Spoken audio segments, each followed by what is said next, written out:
Okay, everyone, I think we'll go ahead and get started. Thank you so much for your patience, those who arrived early, and looks like we're still having a few folks trickle in.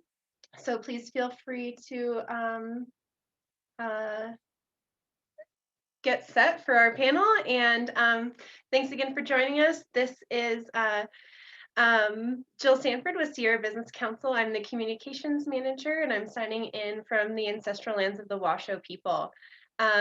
Again, thanks for joining this presentation, this panel on planning for climate change and increased visitation in the Sierra Nevada, and thank you to our panelists. I will be moderating today's discussion alongside my colleague, Emily Blackmer, Sierra Business Council's Economic Development and Natural Resources Project Manager. Just so everyone knows, the panel will be recorded, and it is held in webinar format, which I'm sure you're all familiar with by now. But please do drop your name and organization into the chat as a way of introducing yourself. We are absolutely interested in knowing who is tuning in and where you're all coming from. Sierra Business Council's Climate Fellow, Claire Castanaduni, will be on hand for tech support and dropping resources in the chat as we go along. So a couple logistics, we'll have 20 minutes of Q&A following our prepared panel discussion, and we encourage you all to participate and to share your questions there in the feature at the bottom of your screen. By way of introduction to Sierra Business Council, we're an organization based in Truckee, California, and our work is grounded in the belief that strong communities, regenerative economies, and a resilient environment are the foundation of the Sierra Nevada region. Through our on-the-ground project work in climate action, regional advocacy, and economic empowerment, we work to make that vision a reality. Today's panel discussion came about through our conversations with members of Sierra Climate Adaptation and Mitigation Partnership, also known as Sierra Camp, which is a collaborative organized by Sierra Business Council to increase capacity throughout the region. Sierra Camp is currently leading a Sierra Nevada-wide climate vulnerability assessment to investigate the environmental, economic, and social vulnerabilities of our region to climate change. It will include a vulnerability profile for each of the 46 counties and incorporated cities or towns in our region. Our goal is to not only better understand the climate impacts on these communities, but to help them with their own climate planning work as required by SB 379. So if you work for a Sierra jurisdiction, we'd love to start a conversation about how we can help you with your climate planning. Later this spring, we will begin reaching out and hosting a number of different community engagement opportunities, and we are interested in hearing from folks about what climate impacts you're most concerned about. Please follow the link Claire just dropped into the chat and reach out and stay informed about what's coming up next. So without further ado, I'll go ahead and pass the mic over to Emily to welcome our panelists. Thank you, Jill. Thanks for the introduction to our webinar here today, and thanks for everyone for joining us. It's fun to see names both new and familiar in the chat, kind of from all over the place. So we're really glad to have you here today. And I should also say that we are very glad to have our panelists here today. So thank you to all of you. I'll introduce them for those of you who are not familiar. Starting, well, in the bottom right for me, who knows where she is for you, we have Danna Stroud, who has had over 30 years in the hospitality, tourism, and recreation industries. She spent 15 years in the lodging and convention and visitor bureau sectors in Southern California before relocating to Mammoth Lakes, where she served as the town's tourism and recreation director. She was also the Eastern Region representative for the Sierra Nevada Conservancy for over 5 years. While in Mammoth Lakes, she served on the board of directors for the Eastern Sierra Interpretive Association, was a founding board member for Mammoth Lakes Recreation, and served on the U.S. Forest Service Recreation Resource Advisory Committee for 7 years. In 2018, Danna relocated to Paso Robles, where she served as the executive director for Travel Paso for 2.5 years. She currently serves as the government affairs coordinator for the Paso Robles Chamber of Commerce and is a board member for the Foundation for Paso Schools and the REC Foundation. In November 2020, she was appointed to serve a 4-year term on the Cuesta College Board of Trustees. Also in 2020, Danna joined the leadership team for the CalREC Vision project and helped frame the vision that was released in January 2021. Additionally, she is engaged with the steering committee for the Recreate Responsibly CA Coalition that convened in spring 2020. So welcome, Danna. We're really glad to have you here. Next, I will introduce Jason Kaiken, who I hope I got that pronunciation right. I've been practicing it. Who is currently the Forest Supervisor on the Stanislaus National Forest, just north of Yosemite National Park.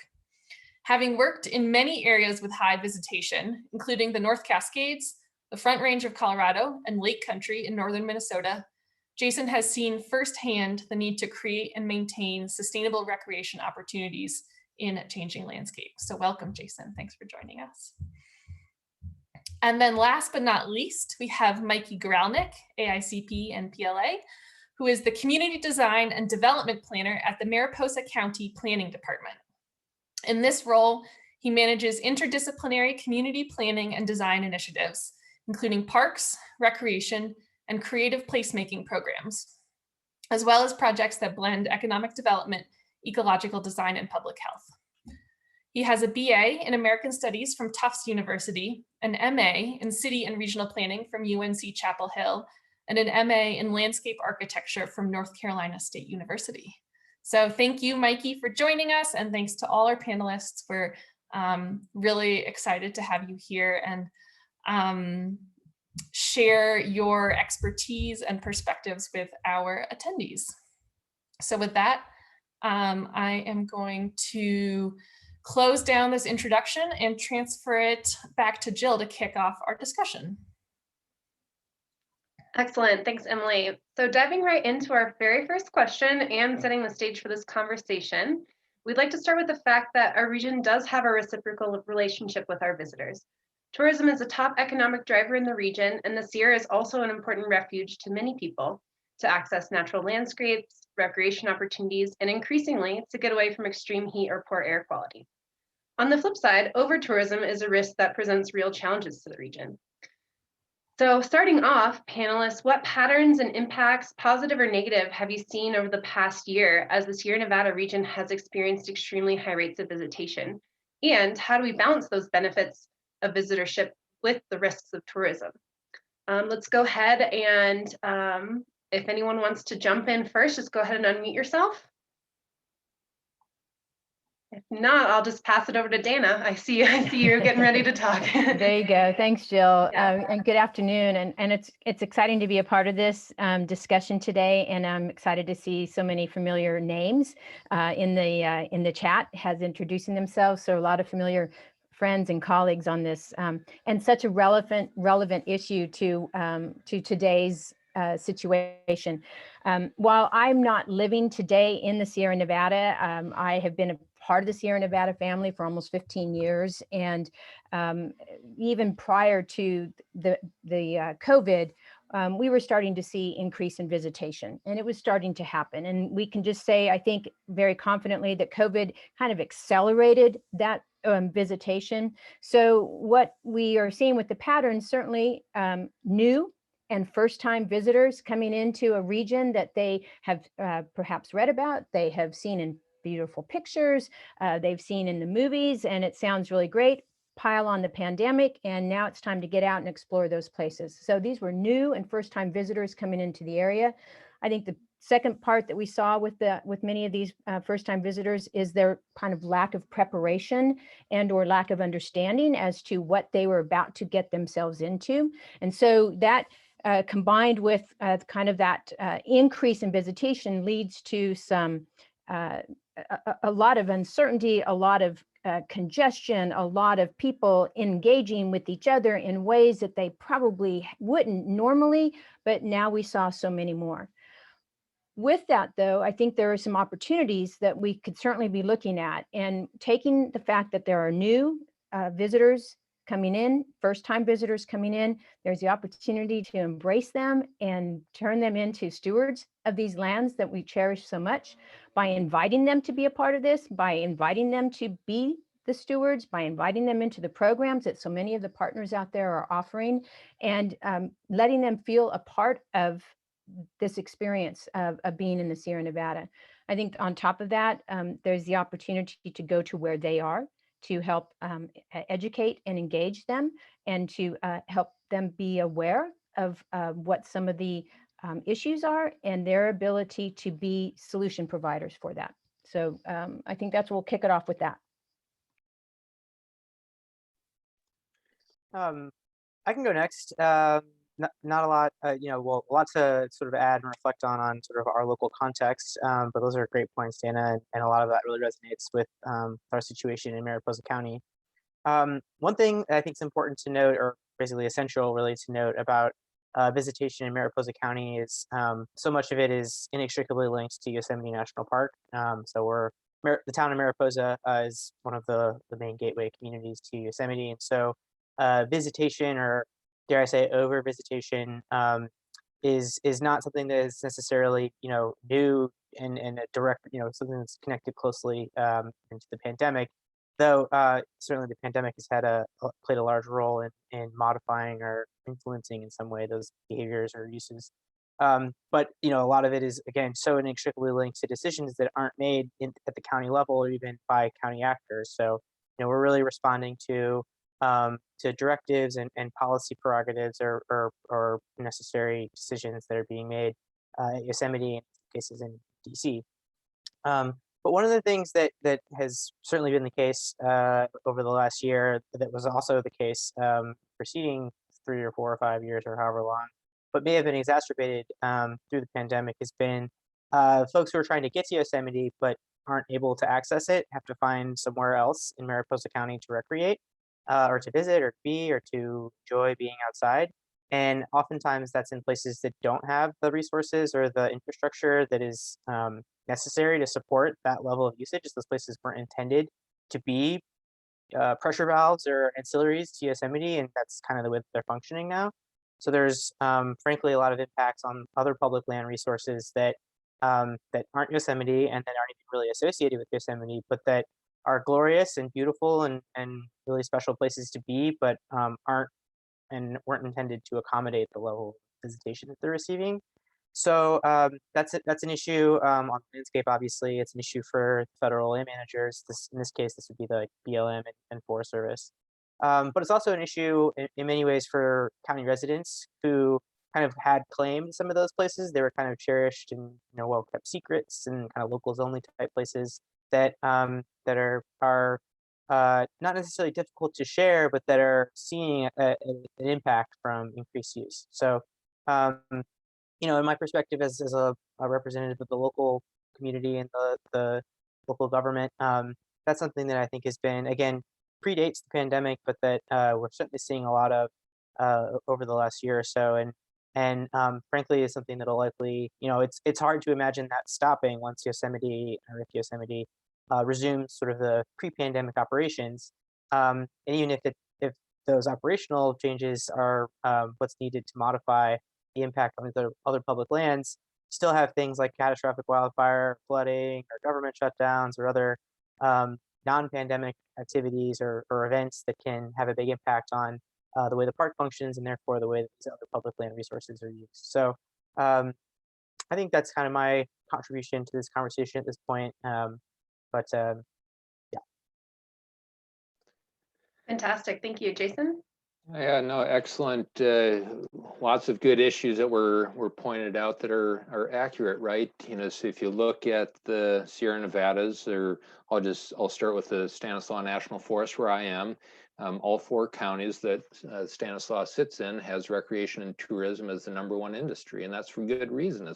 It's because these lands are quite incredible. People come literally from all over the world to come see the Stanislaus, go down to Yosemite. Well, maybe it's the other way around, but we won't give Yosemite that pleasure right now.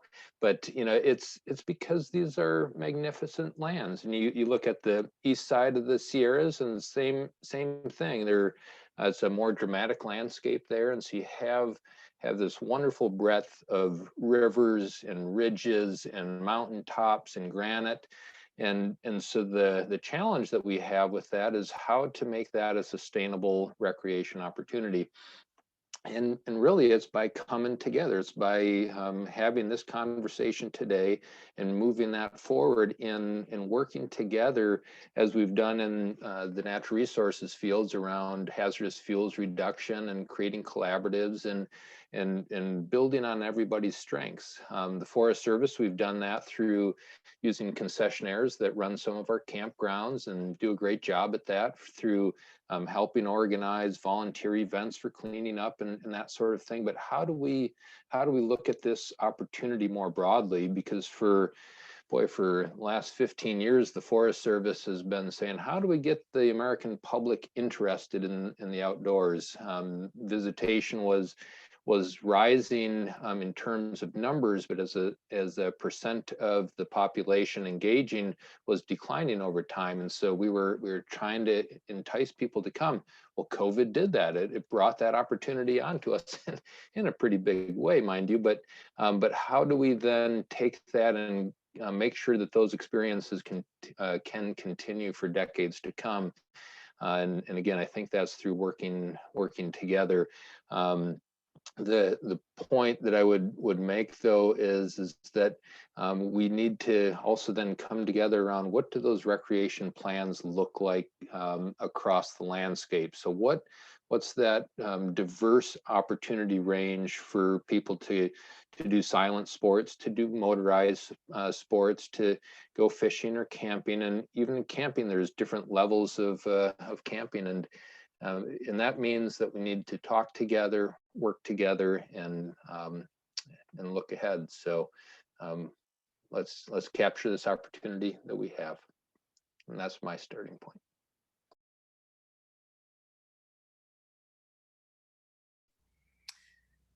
Go ahead, Jill.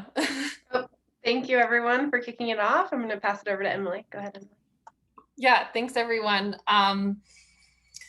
I think this is going to be a great conversation. Some of the themes that you highlighted, I know, are themes that we have heard about from our camp members, that we know that local governments, as you said, Mikey, are thinking about and trying to figure out how to address. And we know that the tourism industry, which so many of the cities and towns and counties in the Sierra depend on, are trying to figure out how to strike that balance.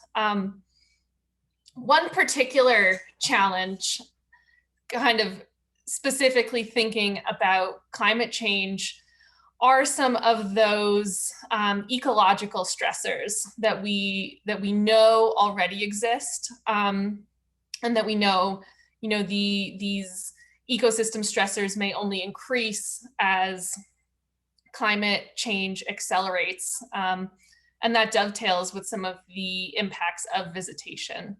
So how can we ensure that our natural lands are resilient to these combined impacts, both high rates of visitation and a changing climate and changing ecosystems? Jason, do you want to kick us off on that one?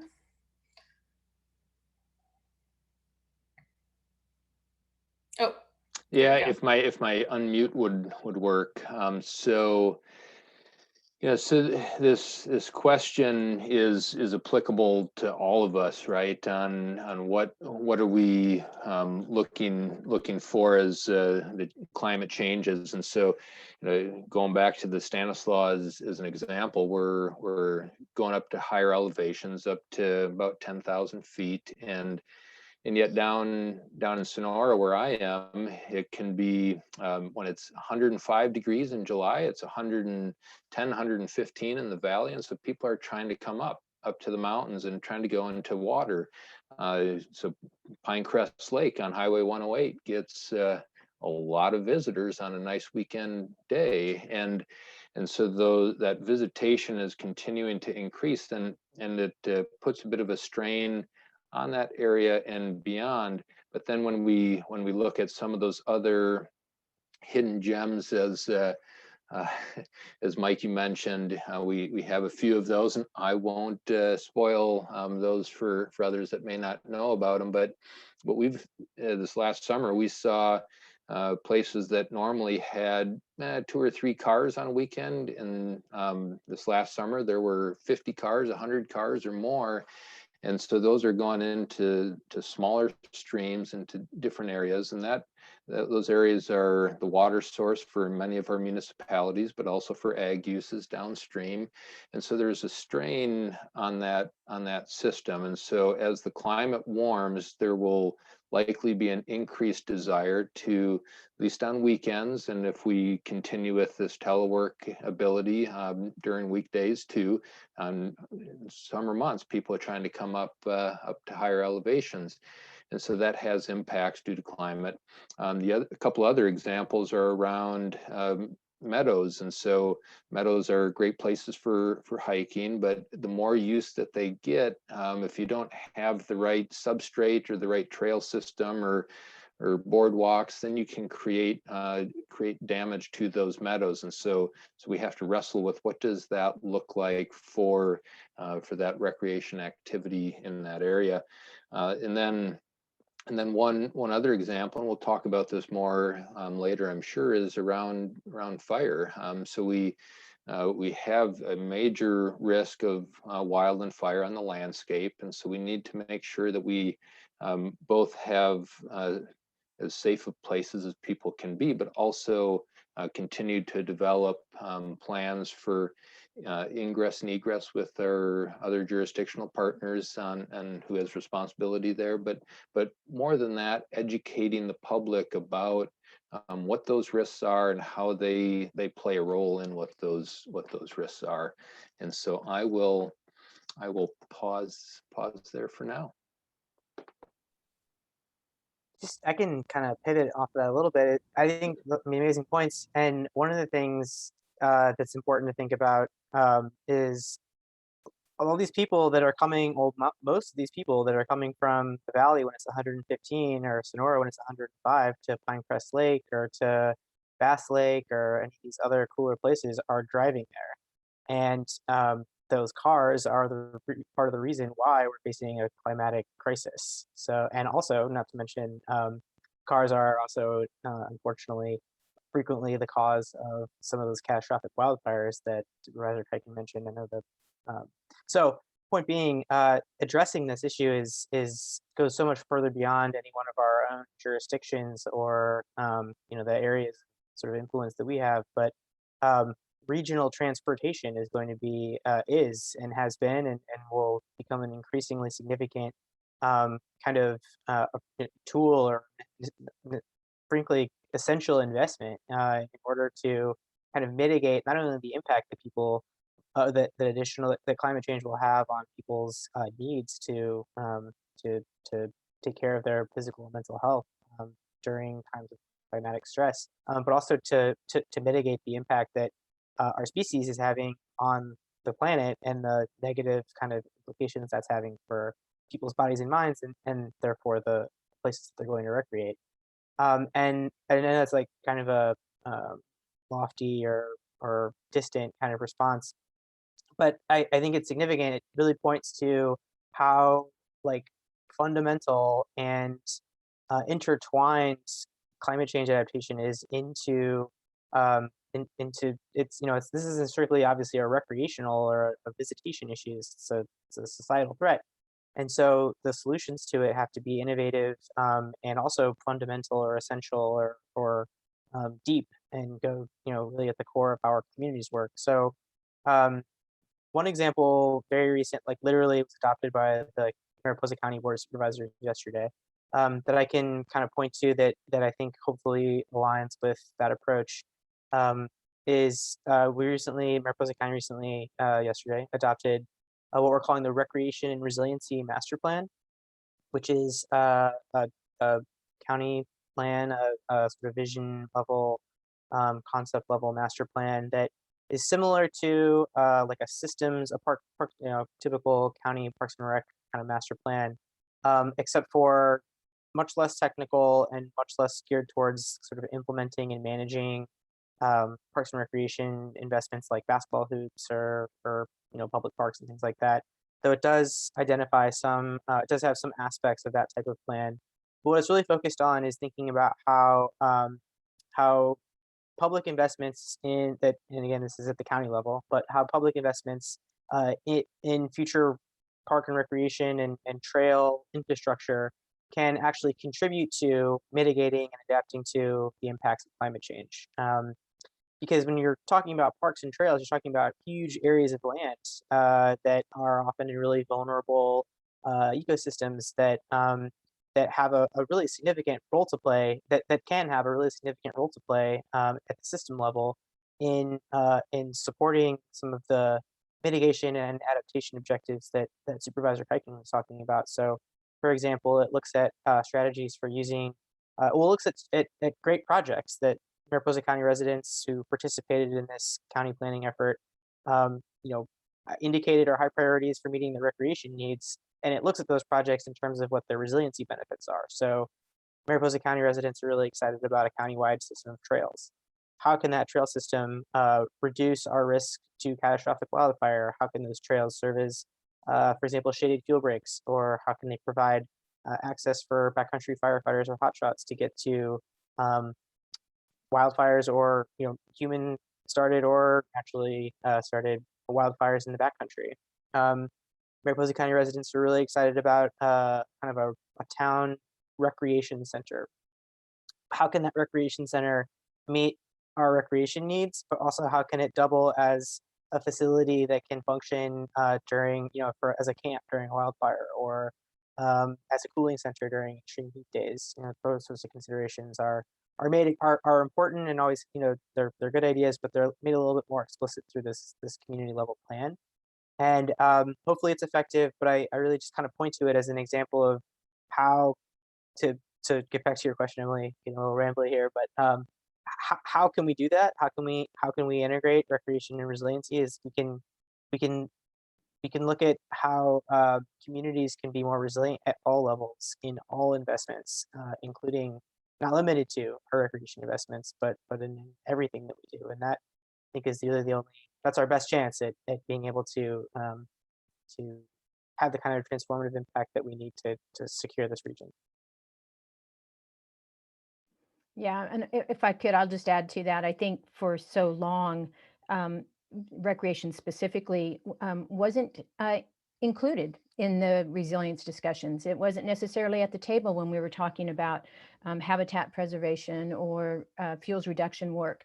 And I think Mikey hits on a really strong point here, is that integrating recreation planning and recreation facilities into a broader resiliency plan makes a lot of sense. There's so much crossover between those various sectors that excluding recreation from that discussion, leaves out a major part of the experience and a major part of how the resource is used.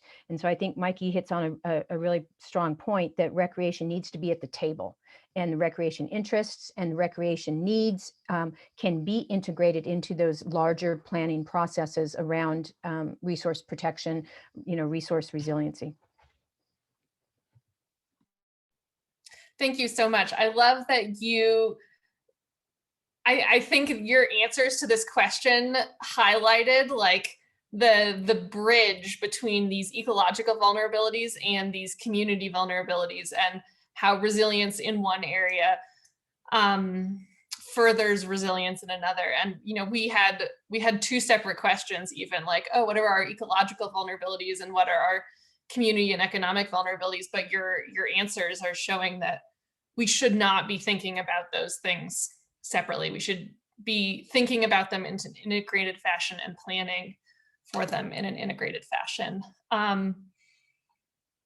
One of the things that I think all of you have touched on so far, and on the subject of integration is crucial, is how we plan, how we communicate and how we plan when there are so many different jurisdictions and entities involved. And I know that we run up against this in the climate planning world.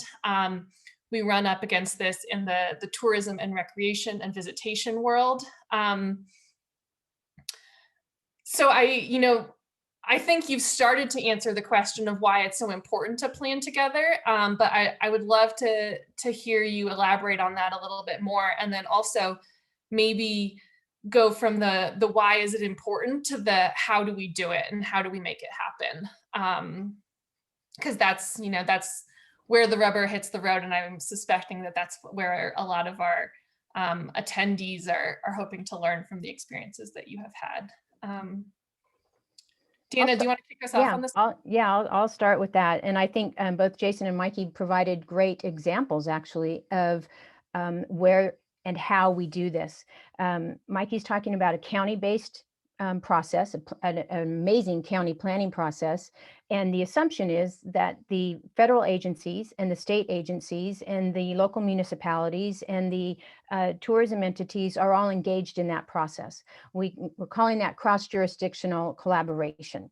The fact that we have historically silos among our respective agencies and our respective communities means that there have been a lot of planning efforts that have unintentionally but excluded, you know, the partner that's on the other side of that boundary.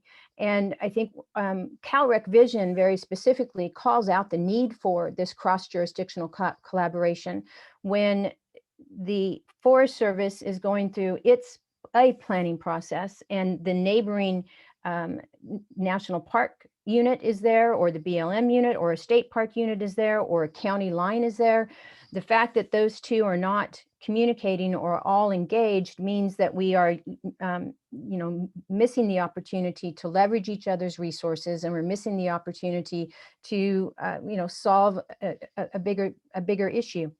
Our guests, visitors, our habitat, they don't understand jurisdictional boundaries. They don't operate under jurisdictional boundaries. And so it doesn't really make a lot of sense if we as respective agencies and organizations aren't also collaborating in a significant way. I think another opportunity that's in front of us is to come together on the type of messaging that we can share across those jurisdictions. I'm thinking about, Jason, you're talking about the visitors that came up, and how many visitors had to access Stanislaus National Forest website. They accessed Yosemite National Park's website. They probably checked out Alpine County and Tuolumne County to check out and see what was open. And they were hearing something probably a little bit different from each of those entities. And so I think a how that could be pursued is coming together on this joint messaging around how our visitors can become stewards, how we as communities choose to engage with one another, that the messaging becomes collective and consistent, and as I said, shared across the jurisdictions. I think we have technology today that enables us to be able to be much more collaborative in how we communicate with one another and how we communicate with the visitors.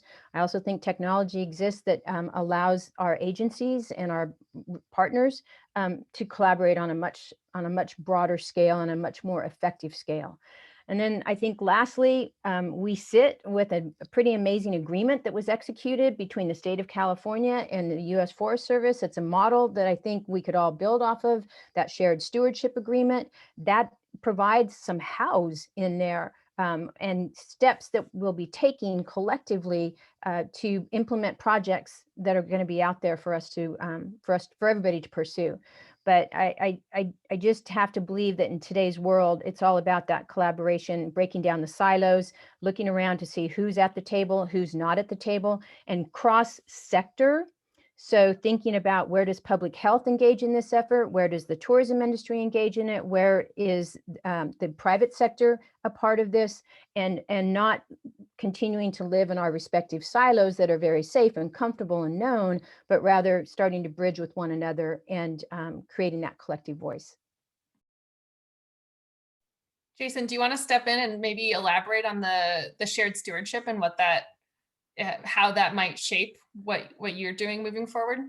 Sure. No, it's a great question, and I think we're starting to build some of the blocks, or the building blocks for it, around the Great America Outdoors Act. Right, we've been given this opportunity to fund some of these recreation ideas we've talked about for years, but also to think more creatively on how do we address recreation, how do we provide sustainable recreation opportunities for the American public and really the global public that want to come. And so that starts by by looking at really what are those needs out there that are being met, but also what are the needs that aren't being met, and holding dialogue with the right group. And so there's some meetings that are ongoing and coming up, and yet I know we're not hitting every key partner that we need to, and yet that's the same every time with these larger efforts, is trying to make sure that we can capture folks. So so that reminds me, should then try to get some information to Emily and Jill and others to be able to send out to this group on what we're having coming up. But you know, so I wanted to go back to a point that I failed to mention, which is after this last year, some surveys were done nationally, and about 81% of the American public engaged in outdoor recreation in the last year.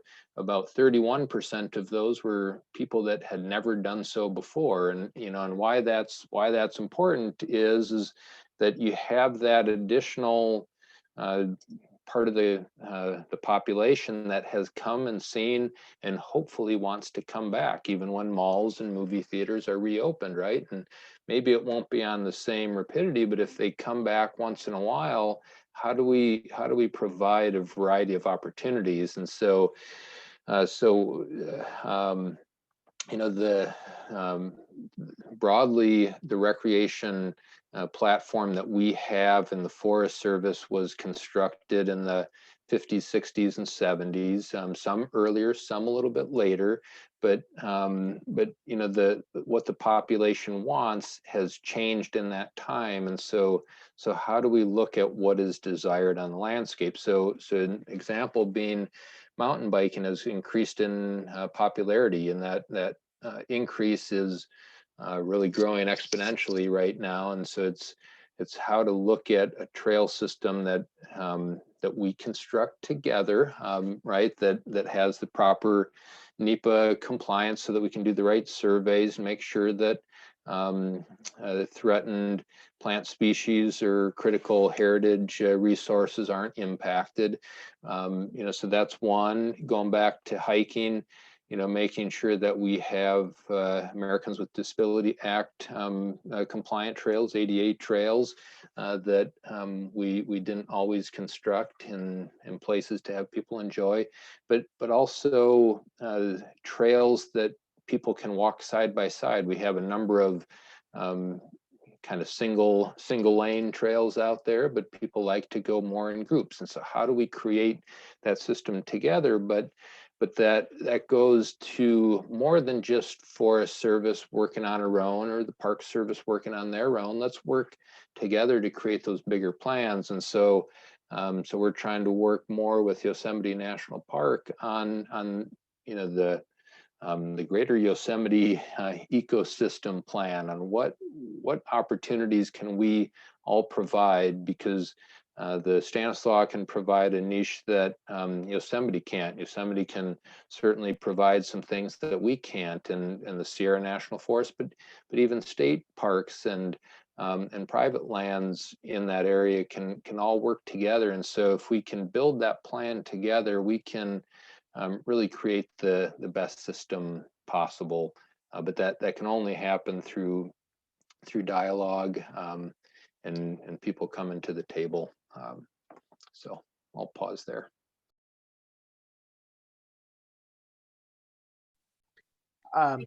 Yeah, I don't have any grand insights, but I do 1000% agree with this idea of dialogue and inclusivity. And I just want to say that I don't know how to do that. I just know it has been effective for me, and in sort of my with my privileged role and with my my position as a public sector planner.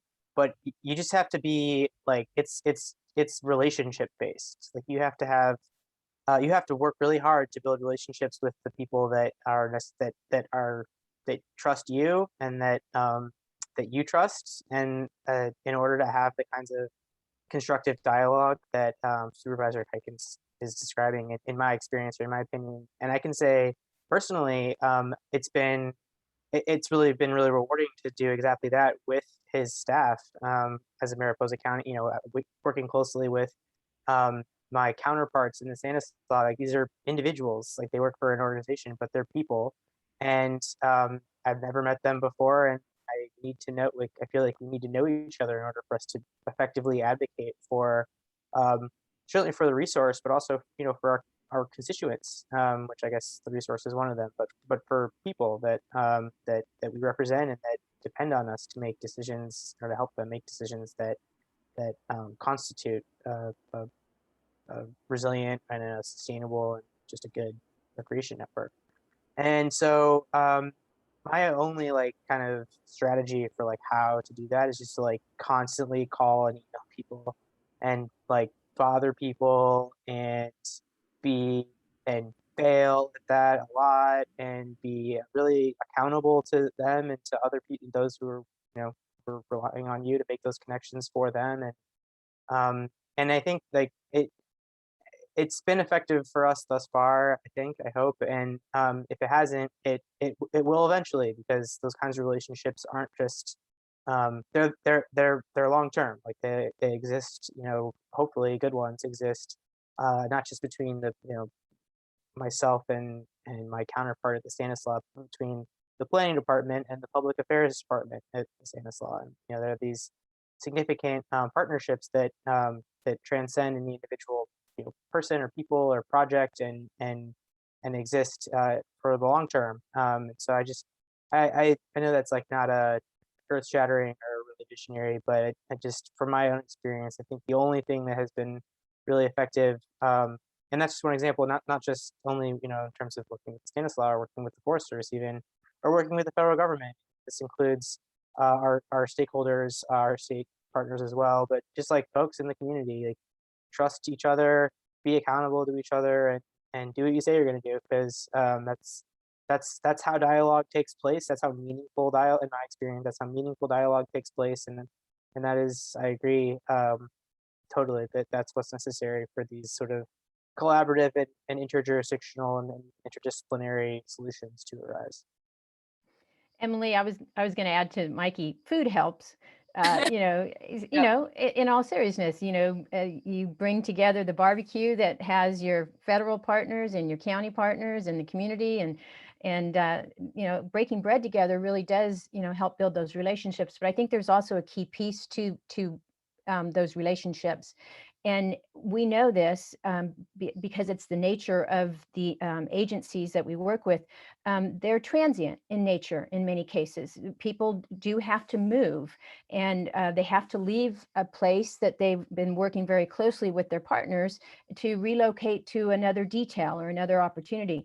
I think in building these relationships, what's important is to codify the agreements that have been reached and the steps that have been taken and agreed upon, so that when the next group comes in, it's not having to reinvent what just happened, but rather build on those agreements and build on those relationships that were in existence. And so that planning and that codifying of agreements and where we left off is extremely important, so as not to lose the momentum that was being built or miss the opportunities, as we've said earlier, to leverage each other's resources because we've got to go back and start all over again. I think it's just really important that we leave tracks, we leave traces. This counter to what we always talk about, but in these planning processes and in these agreements, we need to leave that trace so that the next folks that come in can pick up and continue the process in a very collaborative and relationship building manner. Yep, that's a great point. Build the relationships and then create the structures that keeps them going even when the individuals have moved on. And hopefully soon, before too long, we will be able to break bread together again and have the barbecue. I think I'm sure that I'm not alone and really looking forward to that day. Definitely. On that note, and to dive a little bit further into the social impact and human element, our next question has to do with the fact that with the increased visitation to the Sierra, there's a real opportunity to also increase equitable access to outdoor recreation, especially considering that many populations who historically have been excluded from outdoor recreation also tend to be more vulnerable to climate change. How do we realize this opportunity and plan for a Sierra in which access to the outdoors is more equitable? I'll start, and I think it's a great segue from what we were just talking about. So there are those non-traditional partnerships to start to build out there, and I think it's important to understand we go places where people are, and non-traditional.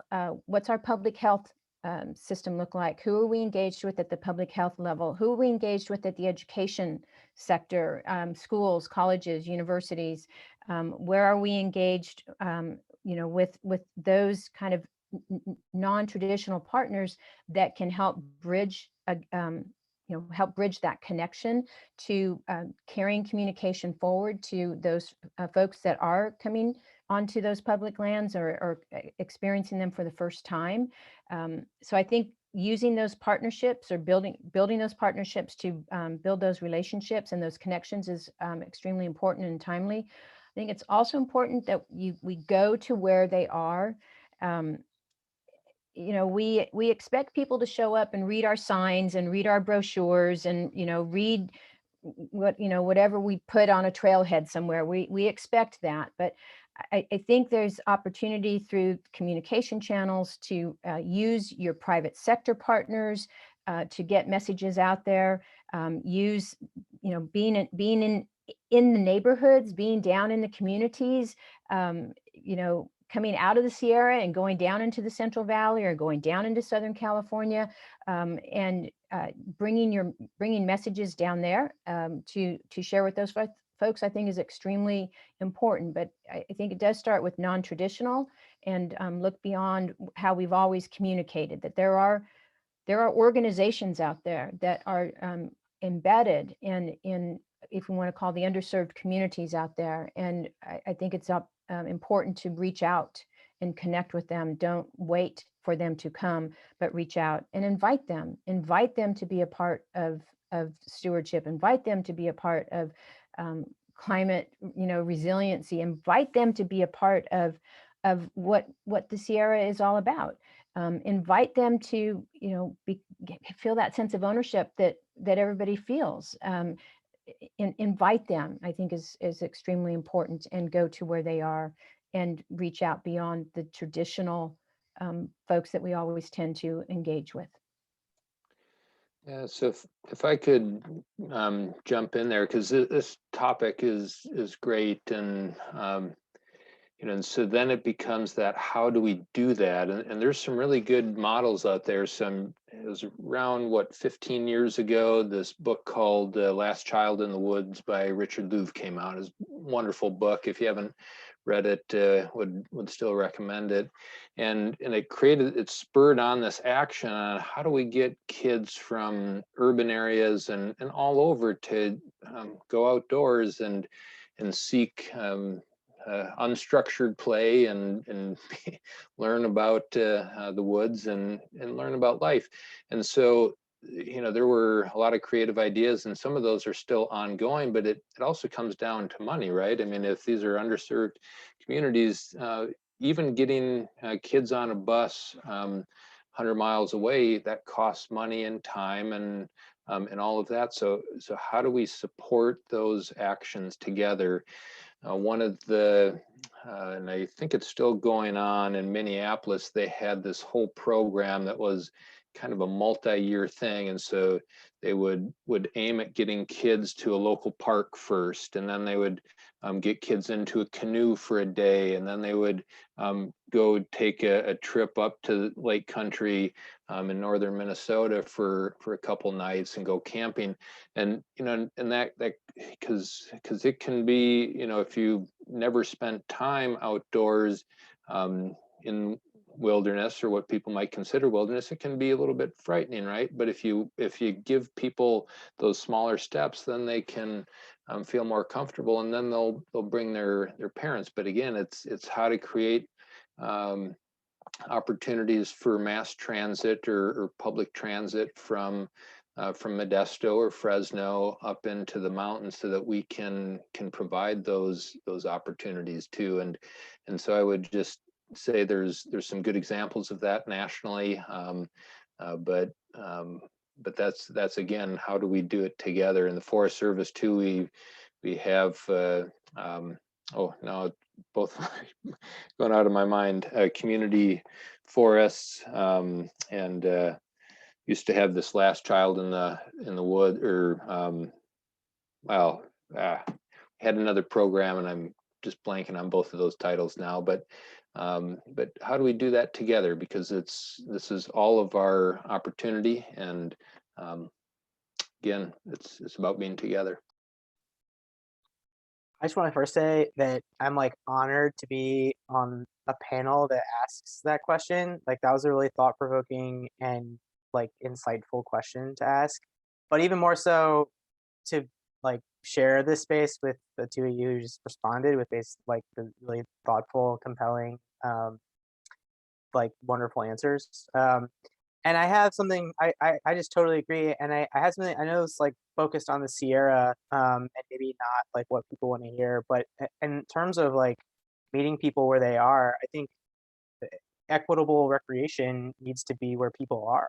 So in addition to these programs to help connect people who don't live in the Sierra to the Sierra, which are important, we should be seriously talking about how to just invest in places that meet similar needs, just closer to where people live, so that they don't have to take some epic once-in-a-lifetime trip to Yosemite Valley or to do the John Muir Trail or something in order to feel connected to where they live, to nature, so that you can have that same experience, or you can feel those same feelings and get those same benefits in ways that are more accessible, and more comfortable and familiar for people who don't want to do that. Like, that's not really attractive. It's not really a desirable way to recreate. Even if it was, it's not reasonable. I'm not saying that it's like the solution, and I'm not at all saying that like people who don't live in the Sierra shouldn't be able to access it or go to it. I'm just speaking in terms of my experience and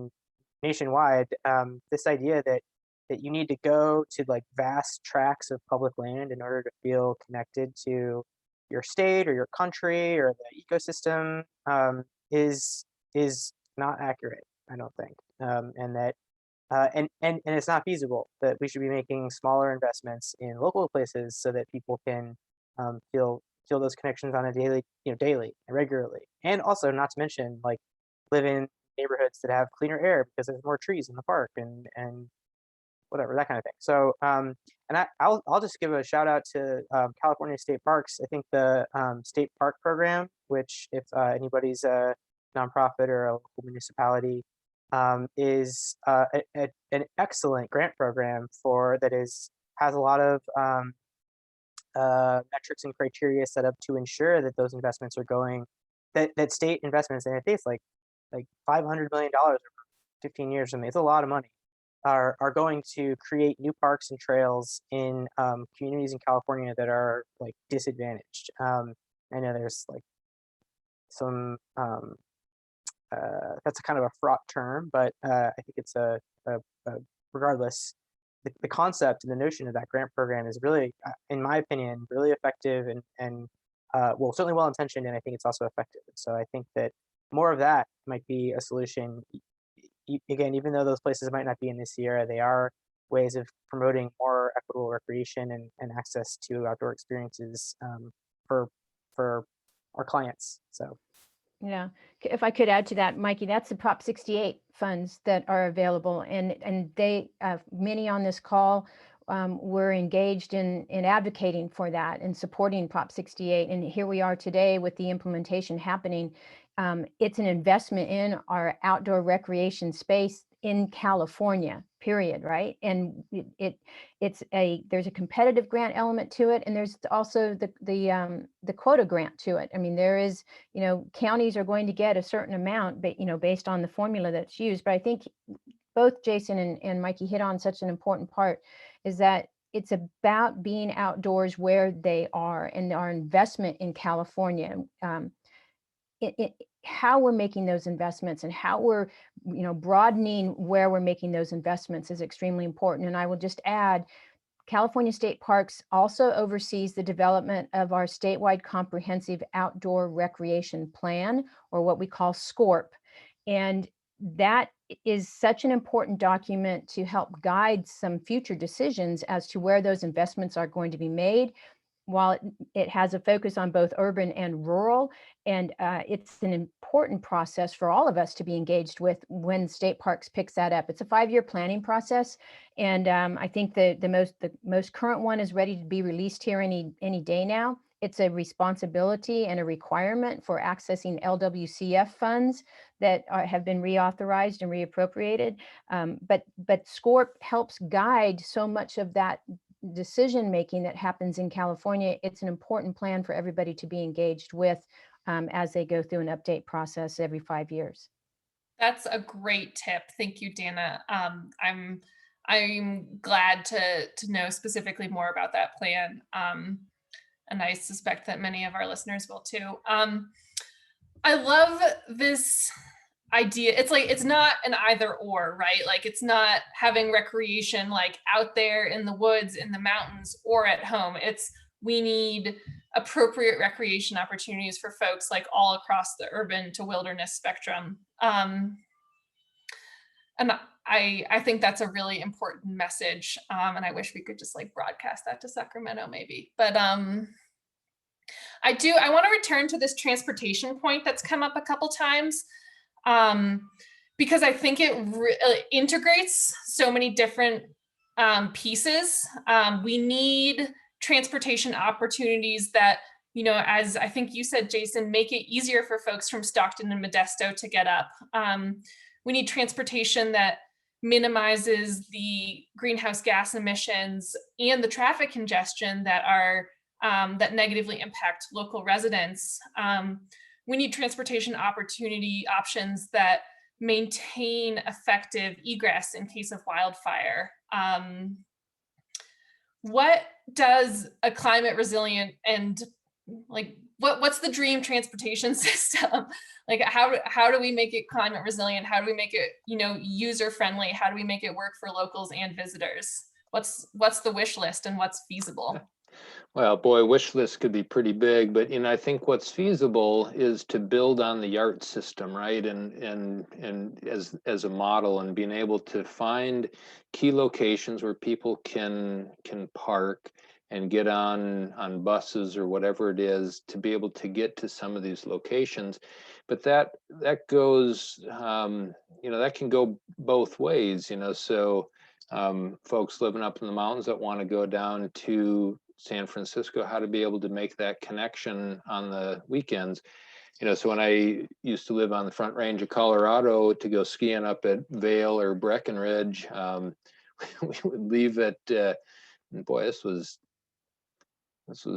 14 years ago. We would leave at 5 in the morning to miss traffic, right? And even then you're hitting traffic, and I can't imagine what it's like now, but it's that how to be able to reduce that number of vehicles on the road to create better passage, but also not to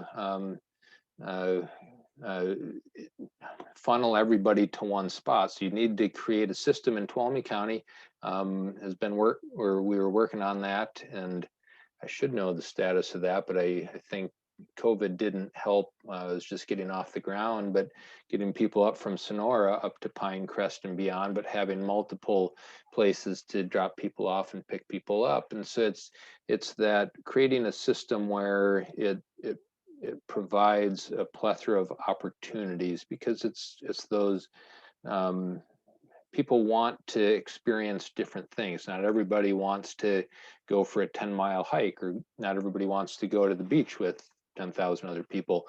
So what are those mix of opportunities, and how to create a system there? And and there's again good models for that. Tuolumne County again was doing a great job with that here locally, but how to extend that in the Aspen area of Colorado, going to the Maroon Bells is only by mass transit unless you have a camping reservation, and yet they even then have different stop off points for folks. And actually that's grown now beyond just Aspen into Glenwood Springs, et cetera. But you know, it's what does that network look like? And you know, this is where I'll be honest, I'm not not a transportation planner, and why we need folks like local governments to come to the table and help create those ideas. This is maybe kind of a cop-out answer, but I think like it's hard to answer that question because there is no such thing as like a system that is resilient or whatever.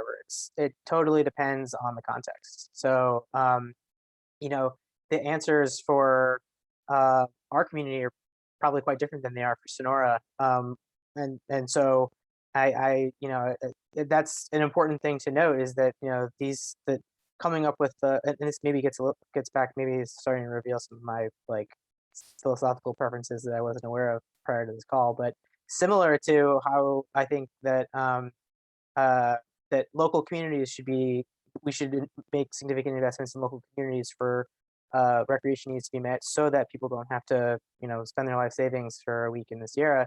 Um, I think that a lot of these answers are local and shouldn't be, you know, centralized or part of some, you know, really like top down um, kind of model, but something that should emanate from local needs.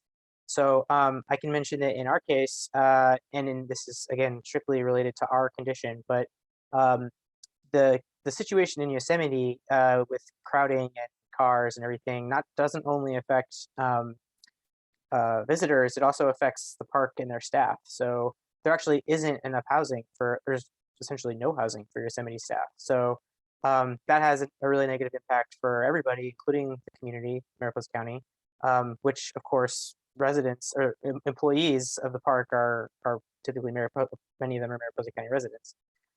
So we applied for funding from another state agency, Caltrans, shout out to them, to fund what we're calling the Integrated Mobility and Housing Strategy, which was funded and we started work like a week or two ago. But the premise of this project is to identify locations that are located in our gateway communities, which is most of the county. But you know, in particular, locations that already have enough infrastructure and resources to support probably medium density housing that will serve as workforce housing for Park Service and potentially concessionaire or Yosemite Conservancy or other sort of Yosemite associated employees who would then be able to have affordable housing, and in some cases it may even be paid for by the park, in the gateways so that they're integrated into the community, and but simultaneously at the same time as identifying the locations for those housing, the sites for those housing investments, and giving a little bit of detail to what those communities look like. The project will also recommend a strategy for getting those people to and from their place of business, which is the park. So I think what's really important here, I think, is that in our case, and I think this is probably true in other communities, but I don't want to speak to that. Mobility is essentially a factor of housing. So you can't like solve one of those issues or try to solve one of those issues without addressing the other one. So it provides a really great opportunity to. It could be seen as kind of a headache or an even more thorny or complicated issue. We got to figure out housing and transportation at the same time. But it's actually really liberating. It's giving us an opportunity to deeply engage with two seemingly intractable issues at the same time in a synergistic way, which hopefully will be more effective than trying to look at either one of those topics by themselves. In terms of specifically what might get recommended, I don't really know, but I do think that it's likely that what gets recommended from a mobility standpoint is something that we don't already have, which is YARTS, which is great. YARTS has been an incredible resource and asset for our community and for people who are traveling through our community going to Yosemite for decades. But likely this will require some new, smaller, more customizable, adaptable, again, local resource or local tool to help provide those mobility solutions that we're talking about. And so yeah, I think yeah, that's kind of my take is, these are regional issues, but in many cases I think it's effective to look at their solutions locally. I think Mikey hits on an important topic. A solution does start local, but quickly starts to branch out into a regional. There is an opportunity to go to Union Station in Southern California, hop on the gold line, red line, green line, whichever line it is, head out to the Lancaster area, transfer there onto what we would call an ESTA bus, Eastern Sierra Transit Authority bus. That bus drives up 395, makes a stop into along the way into all the communities there in the Eastern Sierra, makes a stop in Mammoth Lakes. You can get dropped off there. Yarts comes into Mammoth Lakes. So that Southern California visitor who didn't want to hop in a car or may not have a car can get on up to Mammoth and into Yosemite using 3 or 4 different transfer stops along the way. And we promote it, we talk about it, we say, oh, you can get to Yosemite from Southern California coming up 395 without having to use your own car. It's like a 15-hour trip to a certain extent. So I think the point that we want to make is yes, we look local, but then you do have to start to find some alignments out there and to understand, what's the user experience look like? Who are we serving? And can we begin to, integrate each of our respective routes and stops and coordinate in a way that moves our workers, that moves our visitors in a convenient manner to encourage and incentivize the use of what we would call that local public transportation. When we had international visitors, folks who flew into San Francisco could hop on a bus, head over to Merced, hop on Yarts and come into Yosemite, and then come over to the east side using Yarts and then getting onto ESTA and head back down to Southern California. They literally could make a loop without ever having to get into their own car. A lot of our international visitors didn't hesitate to do that because they're familiar with public transportation that way. But for many of us, that's not convenient. And so I think there has to be a very intentional and deliberate focus on how we take local and branch into regional, how we look at where we overlap with each other, how we look at where those resources exist that can be leveraged from one side to the other. And I think Jason hit upon it earlier. You have to bring everybody to that table. You just can't have that discussion without realizing what the impacts are, worker side, resident side, visitor side. And by having people at the table, you don't inadvertently forget something or you don't overlook the need. I think the last piece that I would like to add, and I think Mikey hits upon it really heavily, is that there is so much overlap between the needs of our land management agencies with our local communities, and that housing and transportation overlap that exists is extremely important. And for any of us to think that, well, the Forest Service is going to solve their housing issue on their own, and Yosemite is going to solve their housing issue on their own, and oh, by the way, Mammoth Lakes is going to solve their housing issue on their own. That's just not, it's not smart, and it's certainly not feasible. They do have to work together. They are connected, and being deliberate and intentional with a focus, I think is going to be extremely important as we move forward. There are resources that are available out there to leverage. The feds have funding out there. The state has funding to access, but we just can't continue to do it independently of one another. I think we do have to focus on bringing each other together and solving it locally to move out into that regional approach. Thanks, Danna. Yeah, so fascinating. I don't want to interrupt you all. We have tons of really amazing questions happening over in the Q&A. And while we do have more questions for the panelists, I want to make sure some of those are answered. And we'll try to leave some time at the end for final thoughts to kind of close up on anything we didn't answer that the panelists have prepared. But without further ado, I wanted to ask one question from the audience. It says, thank you for your perspective on cross-jurisdictional collaboration. Can you speak specifically to the role of the private business sector with respect to the issue of community resilience and the impact of tourism and recreation?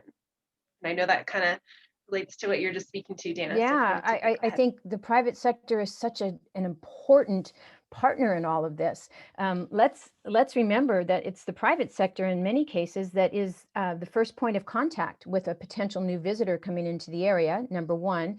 The private sector has a direct line to the consumer and to the visitor in a way that the agencies and or municipalities or even the nonprofits don't necessarily.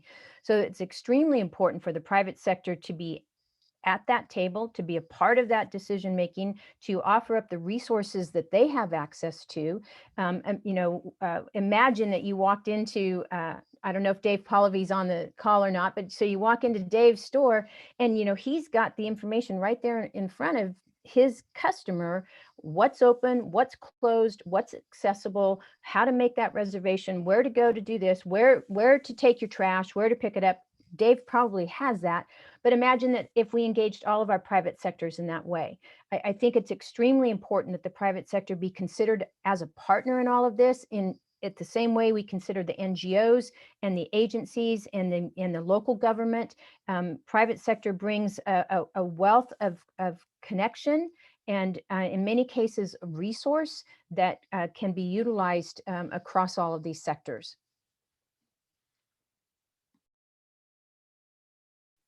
I can add something to that. Maybe also, this is a little bit off the wall, but the private sector is also an essential part of creating a community. And so having cool local businesses like outdoor gear stores, sure, but like bars and restaurants and cafes and places to go when you're not, if you're staying in Mariposa, as a lot of people do after having spent the day in Yosemite or the Sierra, the Stanislaus, contributes to local, obviously, place and economic development, and aren't necessarily like the what people typically think of when they think of like a recreation economy, but are in some ways, certainly in our community, they depend on recreation because it's people who are staying in our town because they're recreating and then spending money in our local businesses. So I think working with local businesses to ensure that so the private sector in this case, I'm not talking about guiding services or um, those types of recreation industries or even hotels, but maybe hotels might play a role in this. But I think that that local businesses create local place, and that local place can help tell a story about or create mores around how to treat public land when you're in it. So I just think that's maybe an overlooked but essential kind of component of the discussion, is that we're talking about communities in the Sierra that have a certain flavor and identity, and they're not just places where people live; they're places where people own businesses and conduct commerce. So being cognizant of that, I think, is certainly something that at least from my perspective, local planner, is a really additional essential piece to that sort of private sector role in all of this.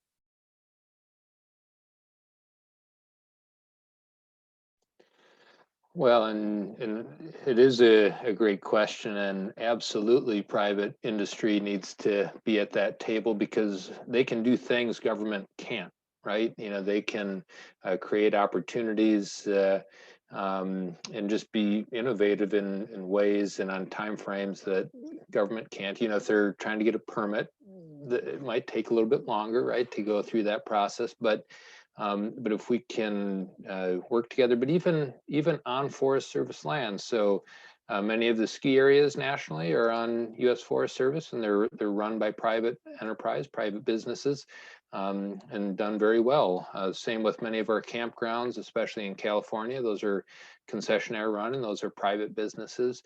And so there's an absolute connection between government agencies and private industry, and so yeah, let's just keep working together. And I'll keep singing that tune, but I'll sing it again. Thanks. Thank you all. moving on to our next question from the audience, kind of focusing on some of the impacts we've seen over the past year. How do you think we should go about addressing and mitigating some of the impacts or stresses on infrastructure and resources that permanent residents depend on, especially as a result of the increase in visitation and kind of increase in residents as well, that's come with the pandemic, as folks have, had the opportunity to live and visit elsewhere? Yeah, I'll start there. One of the biggest impacts is around our water supplies. So, when it's hot out, people generally want to go swimming or get their feet wet, and yet again, that water goes downstream into those foothill communities, but further down into the Bay Area, when you're on the Inyo down to LA, so on and so forth. And so that to me is a couple things. One is we need to probably improve our signage on public lands, making that connection. But it's hard when you're sitting in LA to turn on the faucet and say, this came from the Inyo National Forest, or when you're down in Oakland or wherever and saying, boy, that originated up Highway 4 on the Stanislaus. And yet if we can make that connection when people are on the ground, then all of a sudden they'll be more cognizant of what they're doing there, right, with their garbage and how they're acting, et cetera, et cetera. But then it's also about trying to figure out with snow play has increased a lot this last year too, and so there's literally tens of thousands of broken sleds on the hillside and the mountains right now. And so how do we set up programs that encourage people to, when they break their sled, not just leave it where it lay, but bring it to a central place and be able to get it disposed of properly. And so it's that community connection to connect people with where they're playing, with where they live. I'll pause there. I think there's an opportunity for a lot of our gateway communities to establish expectations for visitation. And that begins with trip planning. That begins when people are looking for places to go, places to stay. So that takes us back to what that messaging is and that consistency of it. And if you're establishing ahead of time, this is what we expect when you visit. This is how we get rid of our trash. This is how we utilize the resource. This is how we park. This is where we access. People have a tendency to comply, but if they're not aware, and if we haven't gone out of our way, which I know many have, but if we haven't gone out of our way though to establish the expectation, then people show up and they're going to do their thing. It's a different type of message than what we're used to from if you want to call it destination marketing or guest services. That's always come, look, it's beautiful, come see us. And we don't put out there at the same time, when you travel, when you come visit us, this is what we expect. This is what we as in our community, this is how we take care of our place. This is how we'd like you to help take care of this place that you've chosen to visit. And there are examples of communities around California that have kind of embraced that stewardship message over in Monterey and up in Sonoma County. They're creating these opportunities of, if you're visiting us, this is how we do this.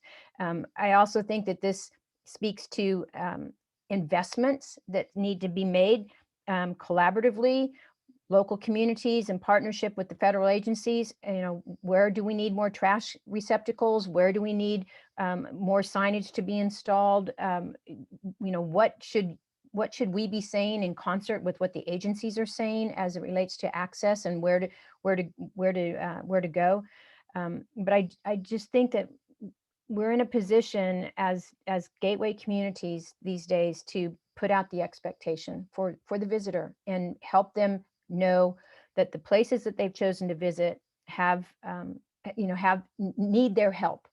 And Jason said something earlier about, the person turning on the tap water down in Southern California. He's absolutely right. They don't connect that water, to where they were. But if we say to them, the place that you choose to visit in the Eastern Sierra is also the same place that you're getting your water from. That fishing hole that you really like to go to, that favorite fishing spot, that's also the same place where that water comes from, that comes out of your tap. And so I think it speaks to how we're interpreting for our guests and for our visitors, and how we're developing the messaging that goes into helping them understand what the resources are that they're choosing to access and that they've chosen to visit. That while it looks great, there's a real functionality to these places, and helping them understand that is extremely important.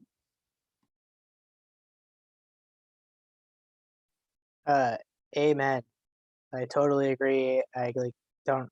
I mean, you don't have to wait for me to respond, because she pretty much said exactly what I think, which is this is an ideal instance of this being like a locally led grassroots kind of responsibility for us as members of Sierra communities to tell people what we expect of them, and to create and I think people appreciate that. People who are visiting the Sierras think the Sierras are beautiful too, and they want to know what it's like.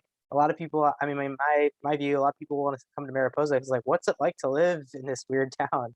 It's so much different than where I'm from, probably, and I want an authentic experience in this local community.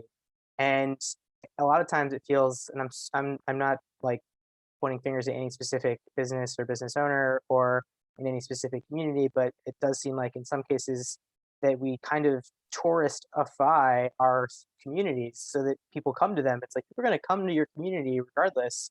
They're going to the Sierras. You're in the Sierras. Like, you don't have to beg. You don't have to roll out the red carpet when people come to town. You don't have to antagonize them either. But like they're people understand, and I think will be amenable to the idea that, like, this is where we live, and there's expectations for what happens when you come to where we live. And I think that people will think that visitors will find that that will resonate with visitors, and it will enrich their experience of coming to your community, because they feel like they're not coming to just anywhere. They're coming to this special place where people really care about where they live and the landscape around them, and have something to say about that.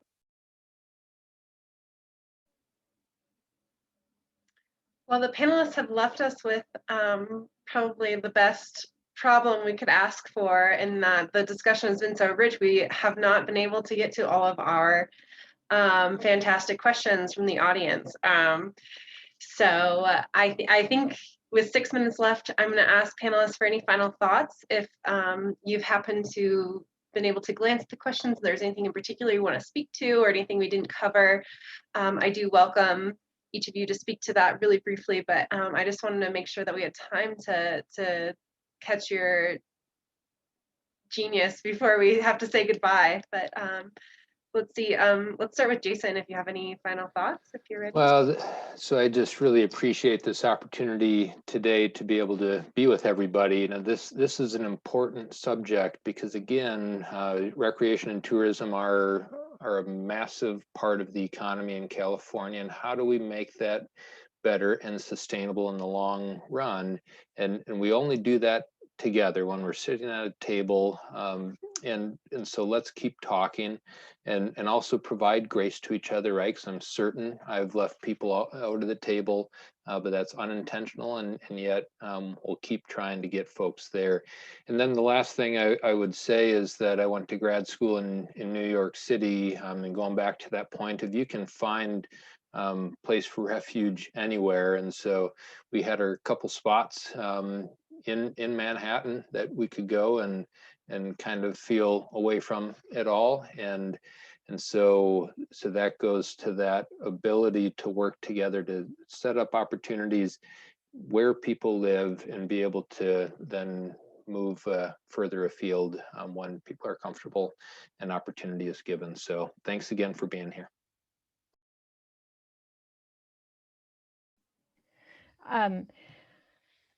I'd just like to add that, well, first of all, thank you. I mean, this is I think the tip of many conversations that many have been having for a while now. As we outlined earlier, the pandemic probably accelerated the issues that everybody is experiencing. And I think I'd just like to leave with, steps do matter, meaning take the step, take the initial step, take the baby step, take the first step, take the step to start either building that collaborative effort, take the step to reach out to non-traditional partners, take the step to be curious about your visitor needs, like take the step. And we don't get to solve it tomorrow. It's big, but we have to start taking those incremental steps so that we can start to build towards, resolution and solving them. I think the other part that I'd like to add too is that, I think for specifically COVID and the impacts of COVID, I think there's been a lot of awareness around what impacts are out there, and being conscientious of decisions that people are making and the impacts that they do have. I think the public has become much more aware of that. And with that, I think that's the opportunity that gateway communities in the Sierra and other destinations in the Sierra have to connect with visitors that way, because of this ongoing awareness that I believe has been built as a result of what the world has gone through with this pandemic. But coming out of it, I think we have to be very deliberate with decisions. We have to be very consistent, and we have to be very collaborative in nature, and take a step, start. I'll just close quickly, I think, with two things. One, my email address is in the chat box in case anybody wants to follow up on any questions that they have that we didn't get a chance to answer. But I don't have anything prepared, but I just listening to Jason and Danna talking just now, it made me think of something that I think is important to emphasize. In terms of taking the step and working collaboratively, and also the pandemic, I would just urge everybody to remember to be patient and kind with one another while you're doing all those things. It's pretty brutal out there for a lot of people, and these are difficult conversations to have anyway, and have historically been often really can potentially be hostile or aggressive between citizens and their local government or federal land managers or what have you. And I would just urge you to remember that everybody cares and everybody wants that these solutions that are collaborative require people building relationships that don't really get anywhere out of hostility or negativity or anything like that. So just my one little Bob Ross bit of advice is to be kind and gentle with each other when you're doing this work, because it's hard, and we're all in it together.